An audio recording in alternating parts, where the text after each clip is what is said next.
Good morning, dear students. Today we will study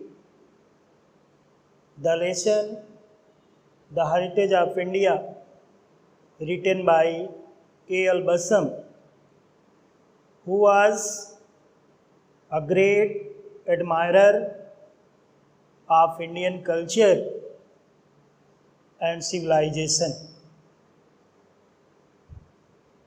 In the lesson, A.L. Bassam says that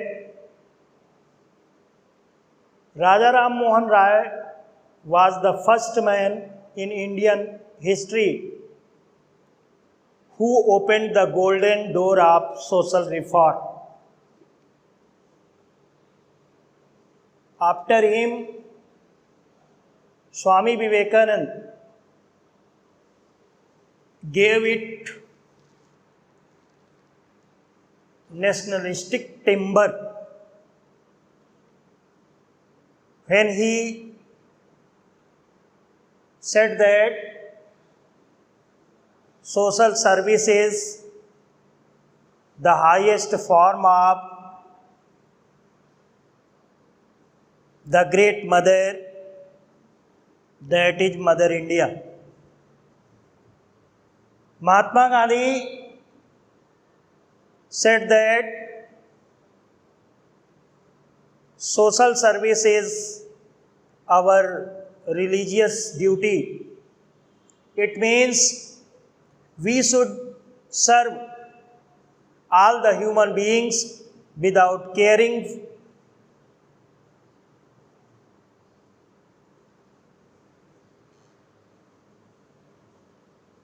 of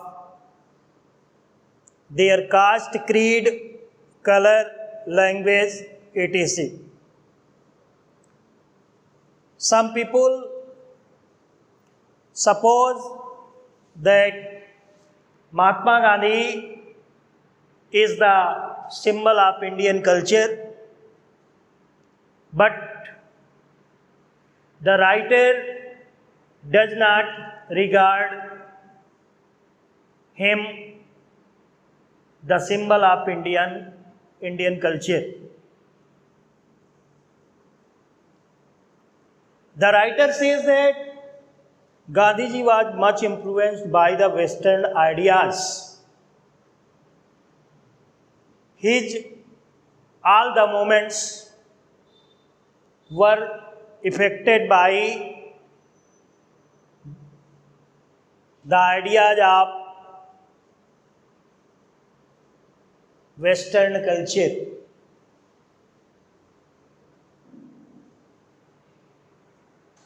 He was much affected by the writings of Russian writer, novelist and story writer Tolstoy. Mahatma Gandhi and his followers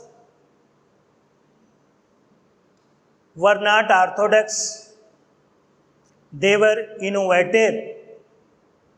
They gave new life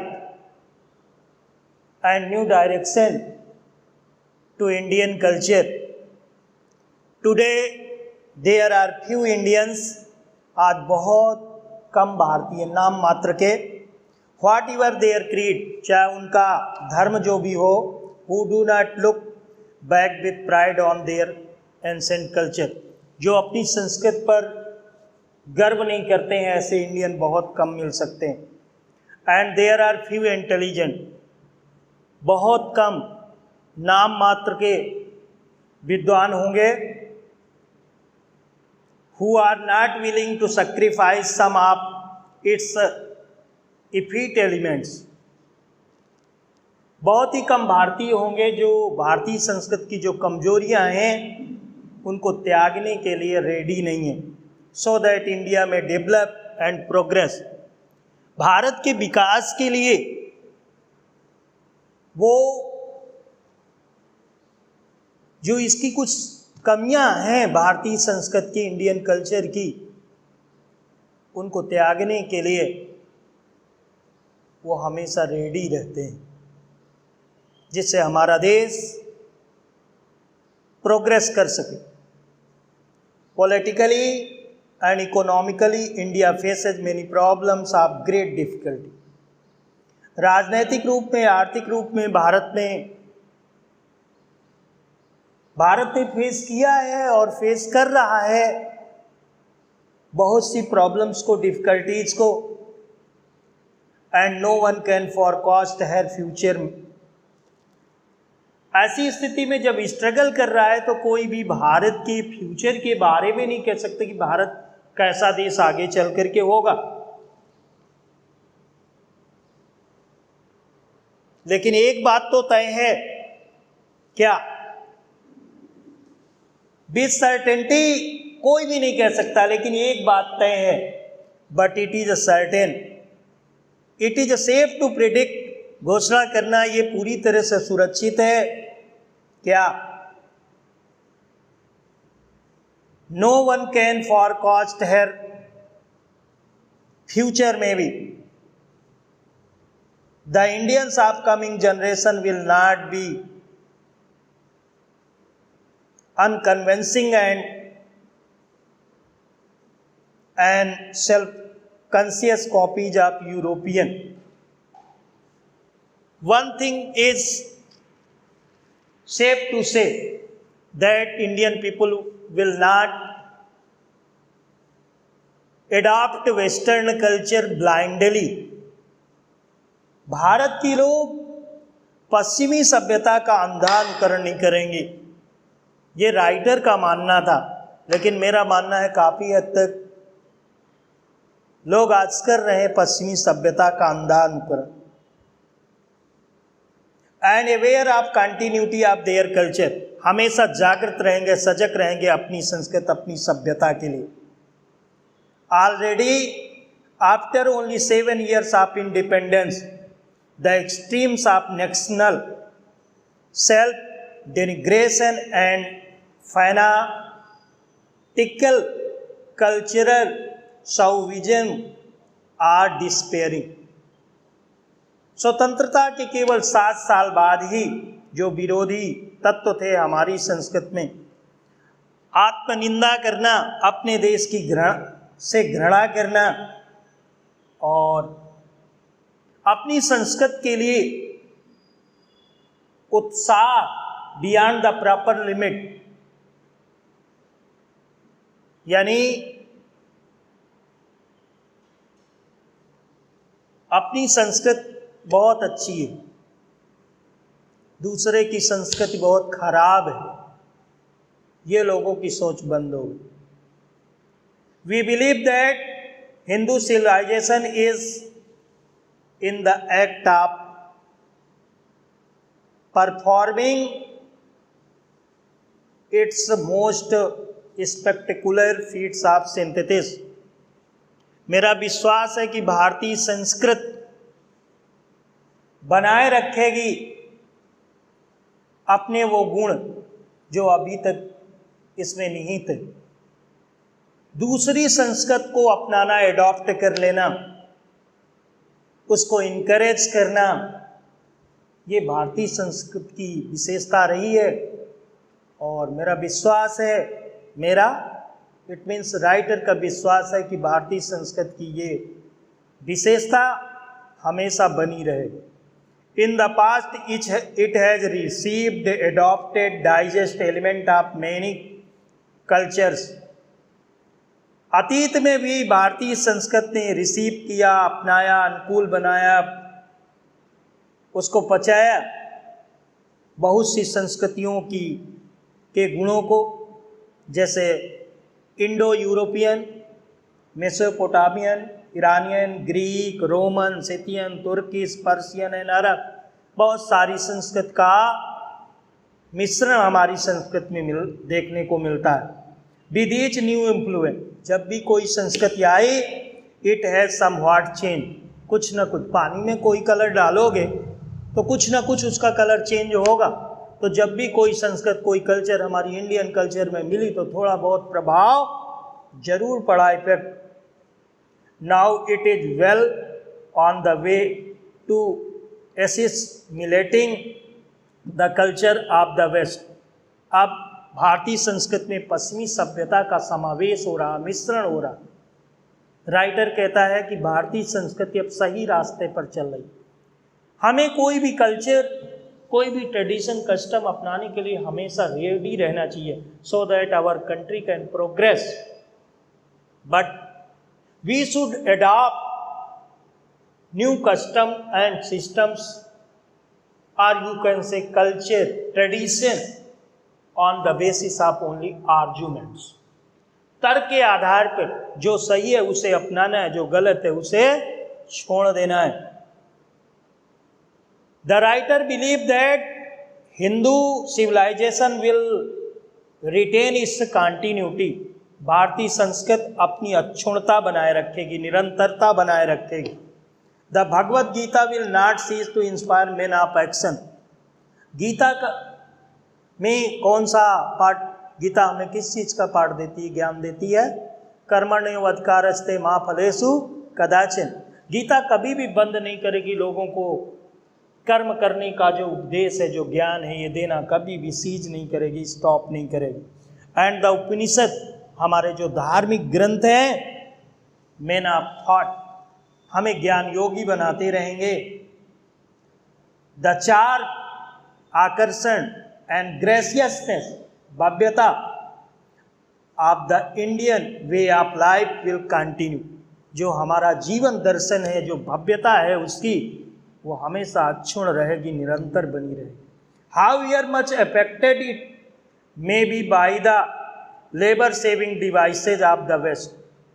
पश्चिमी देशों की कितनी भी श्रम को बचाने वाली युक्तियां आ जाएं, लेकिन फिर भी हमारी संस्कृति हमेशा अक्षुण्ण रहेगी, निरंतर आगे बढ़ती रहेगी।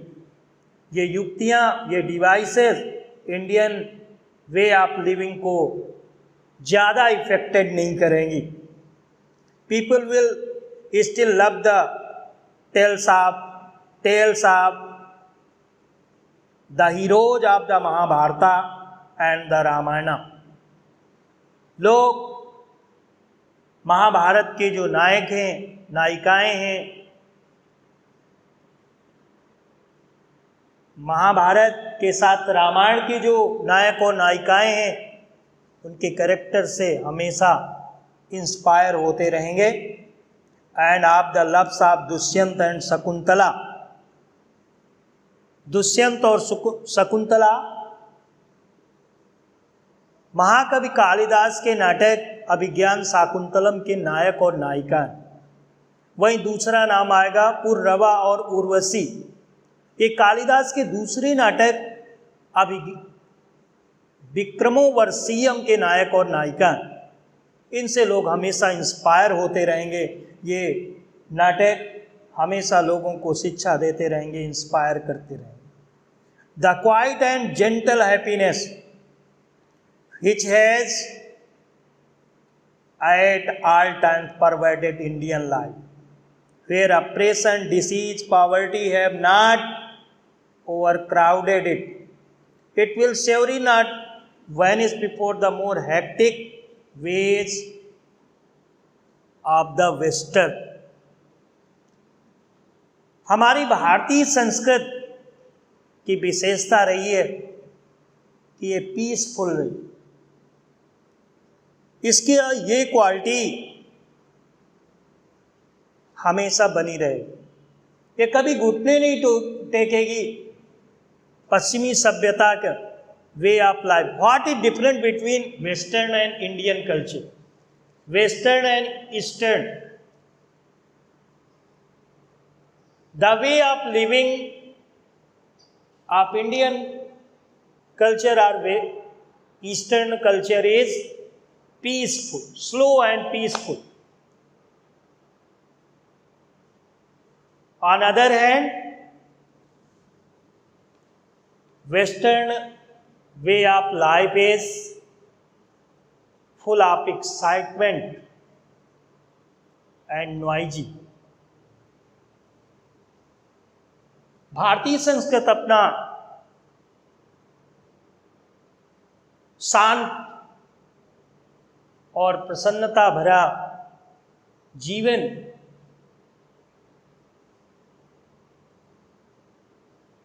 अपने यहाँ के नागरिकों को इसी रास्ते पर ले जाती रहेगी, इसके लिए प्रेरित करती रहेगी। अर्थात लोग शांत और प्रसन्नता से युक्त भारतीय संस्कृति को हमेशा एडॉप्ट करेंगे, कभी नहीं भूलेंगे उसकी क्वालिटीज़ को। कितनी ही अच्छी लगे देखने में ऊपर से पश्चिमी सभ्यता, फुल ऑफ एक्साइटमेंट है, फास्ट वे ऑफ लिविंग है, फुल ऑफ नॉइजी है, वो कभी भी भारतीय संस्कृति के सामने टिक नहीं पाए।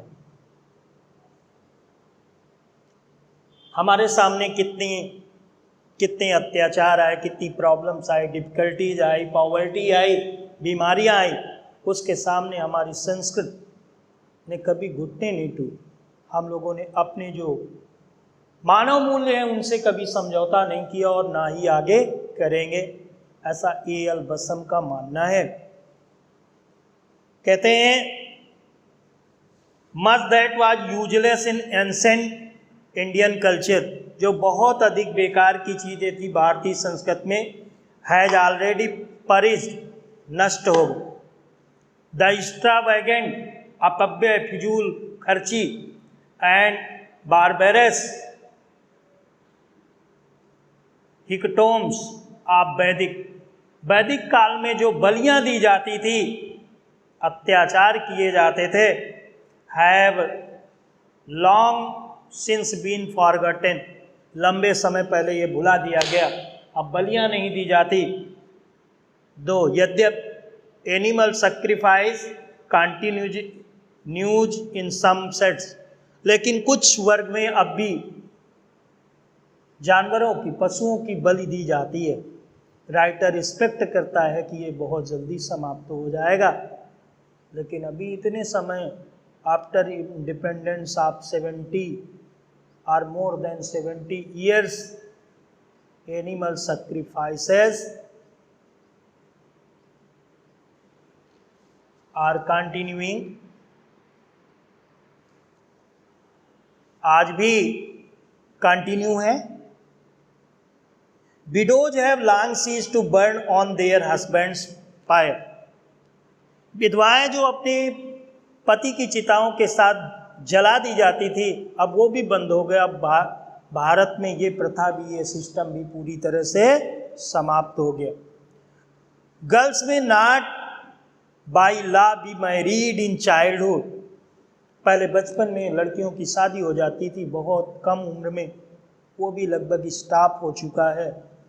कम से कम बच्चे और बच्चियां समझदार हो जाएं तब उनकी मैरिज हो। इसी के साथ हम लोगों ने लॉ भी बनाया है, बच्चियों की एज 18 और हमारे बच्चों की 21 ईयर्स ओल्ड हो जाएंगे, इसके बाद ही हम लोग शादी करते हैं। ये हमारी गवर्नमेंट ने नियम बनाया है। In buses and trains all over India, हम जब देखते हैं तो बदला हुआ भारत नजर आता है। बसों में, ट्रेन्स में, कार्स में हम देखते हैं क्या, all over India Brahmins rub shoulders with the lowest caste. Brahmin लोग पहले छुआछूत बहुत करते थे, आज ट्रेन में, बसेज में, होटल्स में कंधे से कंधा रगड़ते हुए, खाते पीते चलते घूमते आपको लोग मिल जाएंगे। ये छुआछूत की जो प्रथा थी वो भी लगभग काफ़ी हद तक समाप्त हो गई है। शहर में तो लगभग 99% खत्म हो गई। अभी गाँव में भी हम कुछ छुआछूत के एग्जाम्पल देखने को अभी अदा कदा मिल जाते हैं। कभी कभी न्यूज़पेपर में हम लोग पढ़ लेते हैं, लोअर और अपर कास्ट के बीच की दूरियां हमें न्यूज़पेपर में पढ़ने को मिल जाता है। Without consciousness of grave pollution, अछूत मानते थे, उनको छुएंगे ना तो गंभीर प्रदूषण आ जाएगा उनके छूने से। अब इस पर ध्यान नहीं देते। And the temples are open to all by law. मंदिर, मस्जिद, गुरुद्वारे, इनके दरवाजे सभी के लिए खोल दिए गए। The doors of temples as well as school and colleges are open to all. सभी के लिए। पहले शिक्षा में भी अभी लास्ट लेसन में आपने पढ़ा था, ये वो डॉक्टर एस राधाकृष्णन ने बताया था। यही चीज़ आपने माई हेवन में भी पढ़ा था। क्या? हाँ, the doors of schools and college should be open to all in our country. आज वो स्थिति है। मंदिर में कोई पूछता नहीं आप किस कास्ट से हैं, यहाँ तक क्रीड भी नहीं पूछते हैं लोग। मंदिर मस्जिद के दरवाजे सभी के लिए। ये परिवर्तन, ये चेंजेज न्यू इंडिया में देखने को मिलता है, इंडियन कल्चर में देखने को मिलता है। Caste is vanishing. आज जात प्रथा पूरी तरह से गायब हो रही है। The process begin long ago. ये प्रक्रिया बहुत लंबे पहले प्रारंभ हो गई थी, बट इट्स पास, इसकी स्पीड, इसकी गति इज नाउ सो रैपिड, अब बहुत तेज हो गई है। दैट द मोर ऑब्जेक्शनल, जो आपत्तिजनक गुण थे, इसकी क्वालिटीज थी, आप कास्ट में हैव डिस्पेयर। जो जाति पात धर्म की बातें थी, ये सब इंडियन कल्चर से फिनिश हो गई। विद इन अ जनरेशन, एक या दो पीढ़ियों के बीच में ही ये सब कुछ समाप्त हो जाएगा जो थोड़ा बहुत बचा हुआ है। The old family system is adopting itself to present day condition. पुरानी हमारी इंडियन जो फैमिली होती थी, बड़ी लंबे लंबे परिवार होते थे। आज उतने परिवार हमारी छोटी सी कॉलोनी में, शहरों में कैसे रहेंगे? तो खुद ही छोटे छोटे परिवार होने लगे। हम दो हमारे दो, हम दो हमारा ये। अब धीरे धीरे परिवार की परिभाषा ही बदल रही है। हम अपने आप छोटी स्मॉल फैमिली को अडॉप्ट कर रहे हैं। बड़ी फैमिली होती तो बहुत हर चीज़ से फ़ायदे और नुकसान दोनों होते हैं, लॉस प्रॉफिट दोनों होते हैं। बड़ी फैमिली के अपने प्रॉफिट थे, एक दो तो मौज मस्ती ही किया करते थे। स्मॉल फैमिली में लोगों को काम कम करना पड़ता है, ऐसा सोच होती है लोगों की। लेकिन वहीं अगर आपको फीवर भी है तो आपको काम करना ही पड़ेगा, क्योंकि कोई दूसरा उसका ऑप्शन नहीं है। तो आज छोटी छोटी फैमिलियां हो रही हैं, परिवार के मेंबर्स, फैमिली मेंबर्स कम हो रहे हैं। In fact the whole face of India is altering. भारत का पूरा पूरा चेहरा, face, you can say Indian culture is changing rapidly. भारतीय संस्कृति बहुत तेजी से परिवर्तित हो रही है, बदल रही है। इसमें पश्चिमी सभ्यता का मिश्रण बहुत अधिक देखने को मिलता है। But the cultural tradition continue. जो इसकी सांस्कृतिक परंपराएं हैं, जो सदियों से चली आई, वो आज भी कंटिन्यू हैं। And it will never be lost. ये कभी खोएंगी नहीं। भारतीय संस्कृति की जो परंपराएं हैं वो हमेशा अक्षुण्ण रहेंगी, आगे भी बनी रहेंगी। हम पश्चिमी सभ्यता के अच्छे गुणों को, गुड क्वालिटीज को, मैनर्स को अडॉप्ट करेंगे on the basis of argument. लेकिन अपनी सभ्यता को पूरी तरह से नहीं भूलेंगे। That's all. Thanks, bye bye, take care, we shall meet next day.